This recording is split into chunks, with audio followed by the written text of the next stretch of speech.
AP EAMCET 2026కి సంబంధించి MPC counselling సంబంధించి ఈ వీడియో. చాలా మంది మనకి నోటిఫికేషన్ వచ్చిన తర్వాత నోటిఫికేషన్లో ఫస్ట్ ఫేజ్ కౌన్సిలింగ్ సంబంధించి డేట్స్ అయితే ఉన్నాయి కదా. అసలు ఈ సంవత్సరం ఎన్ని ఫేజులు కౌన్సిలింగ్ ఉంటాయి అని కామెంట్ సెక్షన్లో కామెంట్ అయితే చేశారు. దాని గురించి వీడియోలో క్లారిటీగా అండ్ నా తరపు నుంచి నేను కొన్ని పాయింట్స్ కూడా చెప్పాలి. అవన్నీ ఈ వీడియోలో డీటెయిల్గా చెప్తాను. మెయిన్గా వీడియోలోకి వెళ్ళే ముందు మీకు డిస్క్రిప్షన్లో కామెంట్ సెక్షన్లో ఒక వెబ్సైట్ లింక్ అయితే ప్రొవైడ్ చేస్తాను. దీంట్లో మీ EAMCET rank, region, district, category, బీటెక్లో మీకు కావాల్సిన బ్రాంచ్ సెలెక్ట్ చేసుకొని నెక్స్ట్ అని ప్రెస్ చేస్తే మీ ర్యాంక్ తగ్గట్టు, మీ క్యాస్ట్ తగ్గట్టు, మీరు సెలెక్ట్ చేసుకునే డిస్ట్రిక్ట్ తగ్గట్టు మీ కట్ ఆఫ్ బట్టి లాస్ట్ ఇయర్లో ప్రీవియస్ సంబంధించి మీ కాలేజు ఊర్లో ఎక్కడెక్కడ సీట్ వచ్చింది ర్యాంక్తో మనకి ఈ విధంగా ఉంటుందన్నమాట. మనకి ఒక ఎక్స్పెక్టెడ్గా ఈజీగా మనకి ఒక అవగాహన రావడానికి సింపుల్గా అయితే ఉంటుంది. కాబట్టి కౌన్సిలింగ్ టైంలో మీ అందరు కూడా చాలా అంటే చాలా హెల్ప్ అయితే కావడం జరుగుతుంది. అందరూ ఒకసారి చూడండి. లింక్స్ అయితే డిస్క్రిప్షన్లో కామెంట్ సెక్షన్లో అయితే ఉంటాయి.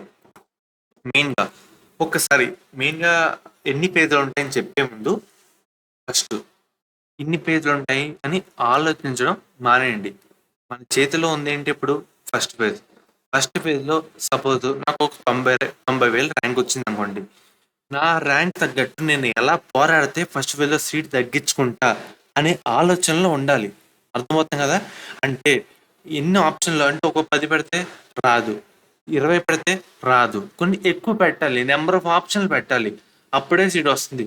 మనకు తగ్గట్టు మనం చేసుకుని వర్క్ చేసి ఎంసెట్ వాళ్ళకి సమర్పిస్తే ఫస్ట్ ఫేజ్లో పక్కా సీట్ రావడం జరుగుతుంది. మీరు ఒక గ్రౌండ్ వర్క్ చేసుకోవాలి. Last year cut off ranks మనం వచ్చినాయి చెక్ చేసుకోవాలి. ఇంత ప్రాసెస్ ఉంటుంది అన్నమాట. అప్పుడు ఫస్ట్ ఫేజ్లో సీట్ రాకపోతే సెకండ్ ఫేజ్ గురించి ఆలోచించాలి. ఏమైనా తప్పుగా చెప్పంటే అందరికి సారీ. కాకపోతే ఇటువంటి మైండ్ సెట్ అయితే ఉండకండి. చెప్తే నేను అప్డేటు. కానీ చాలామంది ఏం చేస్తారు, నాకు ఒక 90,000 80,000 వచ్చింది కదా, లైట్ తీసుకుందాం, సెకండ్ ఫేజ్లో చూద్దాం అని లైట్ కాదు. ఇప్పుడు ఫస్ట్ ఫేజ్లో దాదాపుగా అన్ని సీట్లు ఫిల్ అయిపోతాయి. ఫస్ట్ ఫేజ్లో మనం దక్కించుకోవాలన్నమాట సీటు. కాబట్టి గ్రౌండ్ వర్క్ చేయండి, మంచిగా ఎక్కువ ఆప్షన్లు పెట్టండి. ఎవరికైతే ఎక్కువ ర్యాంక్ వచ్చిందో మీకు సెకండ్ ఫేజ్ గురించి ఆలోచన అవసరం అయితే లేదు. ఫస్ట్ ఫేజ్లో సీట్ అయితే వచ్చేస్తుంది. కమింగ్ టు అప్డేట్, మనకి ముఖ్యంగా అప్డేట్ ఏంటంటే ఫస్ట్ ఫేజ్ ఉంటుంది, సెకండ్ ఫేజ్ ఉంటుంది. మనకి ముఖ్యంగా సెకండ్ ఫేజే లాస్ట్. కానీ చాలామంది ప్రతి సంవత్సరం డిమాండ్ చేయడం వల్ల లైక్ యూట్యూబ్ ఛానల్స్ చాలా అయితే ఉంటాయి. అండ్ చాలామంది పేరెంట్స్, స్టూడెంట్స్ డైరెక్ట్ వాళ్ళ ఆఫీస్కి వెళ్ళి, లేదంటే వాళ్ళ కష్టాలు మనకి న్యూస్ పేపర్లో ఆర్టికల్లో పబ్లిష్ చేసి, లేదంటే వీళ్ళు లీడర్స్ ఉంటారు కదా పార్టీకి సంబంధించి, వాళ్ళు ముఖ్యంగా సజెస్ట్ చేసి ఇలాగ రకరకాలుగా చాలామంది ఇలా అడిగితే అప్పుడు పెడతారు థర్డ్ ఫేజ్. అర్థమవుతుంది కదా. అది లేకపోతే మనకి సెకండ్ ఫేజే లాస్ట్. థర్డ్ ఫేజ్ మనకి ఈసారి ఉంటుందా ఉండదా అంటే అది స్టూడెంట్స్ బట్టి, పేరెంట్స్ బట్టి, వాళ్ళు ఇచ్చే రెస్పాన్స్ బట్టి, వాళ్ళు ముఖ్యంగా అడిగే దాన్ని బట్టి మనకి థర్డ్ ఫేజ్ అయితే ఉంటుందా లేదా అని డిపెండ్ అయి ఉంటుంది. అప్పటి వరకు మనకి సెకండ్ ఫేజే లాస్ట్ ఫేజ్ అని అనుకోవాలి. కానీ సెకండ్ ఫేజ్లో కూడా తక్కువ సీట్లు అయితే ఉంటాయి కంపేర్ టు ఫస్ట్ ఫేజ్. మనకి ఫస్ట్ ఫేజ్లోనే దాదాపు అన్ని సీట్లు ఫిల్ అయితే కావడం జరుగుతుంది. అందుకే మీకు వీడియో స్టార్టింగ్లో ఆ పాయింట్స్ అయితే చెప్పాను.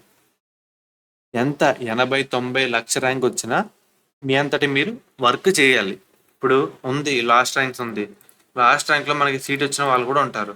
1,00,000 వచ్చిన, 90,000 వచ్చిన వాళ్ళు కూడా ఉంటారు. ఇక్కడ చూస్తారు కదా ఎంత. ఇక్కడ ఆదిత్య ఆదర్శ్ కాలేజ్ ఆఫ్ ఇంజనీరింగ్లో ఓసీ బైట్స్లో 1,51,000 సీట్ వచ్చింది. వచ్చిన కౌన్సిలింగ్లో వెళ్ళిపోయాడు అబ్బాయి. ఇలా ఉండదు మన ప్రాసెస్. చేయాల్సిన పని చేసేయండి. అప్పుడు సీట్ రాకపోతే నాకు ఒకసారి నా దగ్గర రండి, నేను చెప్తాను. సో మనకి థర్డ్ ఫేజ్ ఉందా లేదా అనేది పేరెంట్స్, స్టూడెంట్స్ వాళ్ళు చేసే డిమాండ్ బట్టి ఉంటుంది. అంత లోపు మనకి సెకండ్ ఫేజ్ లాస్ట్ ఫేజ్ అనుకోవాలి. అర్థమవుతుంది కదా. సెకండ్ ఫేజ్లో కూడా తక్కువ సీట్స్ అయితే ఉంటాయి. మీరు ఫస్ట్ ఫేజ్లో సీట్ తెచ్చుకునే అయితే ఉండండి. ఇన్ కేస్ ఫస్ట్ ఫేజ్లో రాకపోతే సెకండ్ ఫేజ్లో సో మెయిన్గా మిడ్ ర్యాంకు, క్యాష్ తగ్గట్టు అప్పుడు మనం చెక్ చేసి చెప్పగలుగుతాం. అంతలోపు మీరు అడిగి కూడా బెస్ట్. చాలామంది సెకండ్ ఫేజ్ అప్పుడు అని అడుగుతున్నారు అనమాట. దాని జోలికి అయితే వెళ్ళకండి. అప్పుడే ముందుగా మీరు ఎంత వర్క్ చేసుకుంటారో గ్రౌండ్ వర్క్ చేసుకుని అంత కాన్ఫిడెంట్గా ఉండి వెబ్ ఆప్షన్లు పెడితే అంత మంచిది. నేను తప్పుగా చెప్పట్లేదు మిమ్మల్ని కించపరచాలని. కాకపోతే ఉన్న ఫ్యాక్టు, వాస్తవం అన్నీ చూసి లాస్ట్ చాలా బ్యాచ్లు చూసి చెప్తున్నాను. ఇక్కడ ఎక్కువ ర్యాంక్ వచ్చిన వాళ్ళు కూడా సీట్ రావడం జరిగింది. వాళ్ళు పెట్టుకున్న ప్రయారిటీ దాన్ని బట్టి. ఇప్పుడు సపోజ్ నాకు 90,000 ర్యాంక్ వచ్చింది.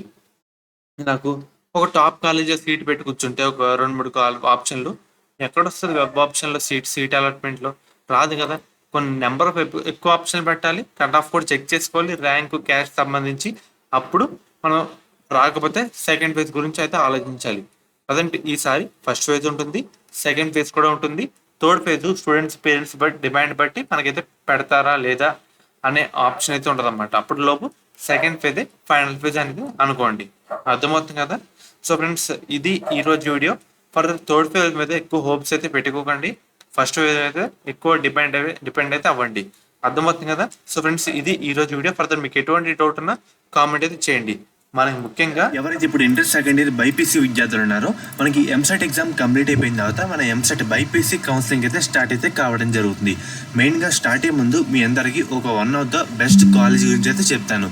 అది కూడా మనకి శాస్త్ర కాలేజ్ అన్నమాట. ఈ కాలేజ్ కూడా మనకి నెల్లూరులో అయితే ఉంది. వీళ్ళు ప్రొవైడ్ చేసే కోర్సుల విషయానికి వస్తే కనుక మనకి బీఫార్మసీ, ఫార్మాడీ, నర్సింగ్, ఫిజియోథెరపీ. మెయిన్గా వీళ్ళు ప్రొవైడ్ చేసే మెయిన్ స్పెషాలిటీ ఏంటంటే మన ఏపీ స్టేట్లో చూసుకుంటే 2-3 ఉమెన్స్ కాలేజీలు అయితే ఉన్నాయి. సో వాటిలో ఇది one of the best college అని చెప్పచ్చు.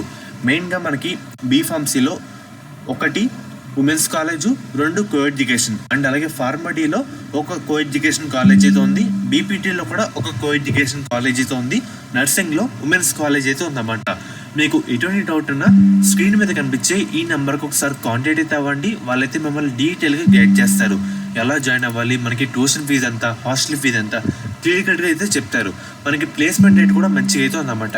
మన ఏపీ స్టేట్లో సేఫ్ అండ్ అలాగే గర్ల్స్ పర్పస్ అంతా చూసుకుంటే ఇది ఉమెన్స్ పరంగా one of the best college అని చెప్పచ్చు అన్నమాట. అండ్ అలాగే మీకు కాంటాక్ట్ అవుతున్నప్పుడు కూడా మన ఛానల్ పేరు అయితే చెప్పండి. వాళ్ళైతే ఇంకా డిస్కౌంట్ అయితే మీకు అయితే ప్రొవైడ్ అయితే చేయడం జరుగుతుంది. లిమిటెడ్ సీట్స్ మాత్రమే అందుబాటులో అయితే ఉన్నాయి కాబట్టి వెంటనే కాంటాక్ట్ అయితే అవ్వండి. మెయిన్గా ఇది మనకి ముఖ్యంగా ఫస్ట్ ఫేజ్ పక్కా ఉంటుంది. సెకండ్ ఫేజ్ పక్కా ఉంటుంది. సెకండ్ ఫేజ్లో తక్కువ సీట్స్ అయితే ఉంటాయి. And compare to third phase ఉంటుందా లేదా అని ఎవరైతే చెప్పలేరు. అర్థమవుతుంది కదా? సో ఫ్రెండ్స్, ఇది ఈ రోజు వీడియో. ఫర్దర్ ఎటువంటి డౌట్ ఉన్నా కామెంట్ సెక్షన్లో కామెంట్ అయితే చేయండి.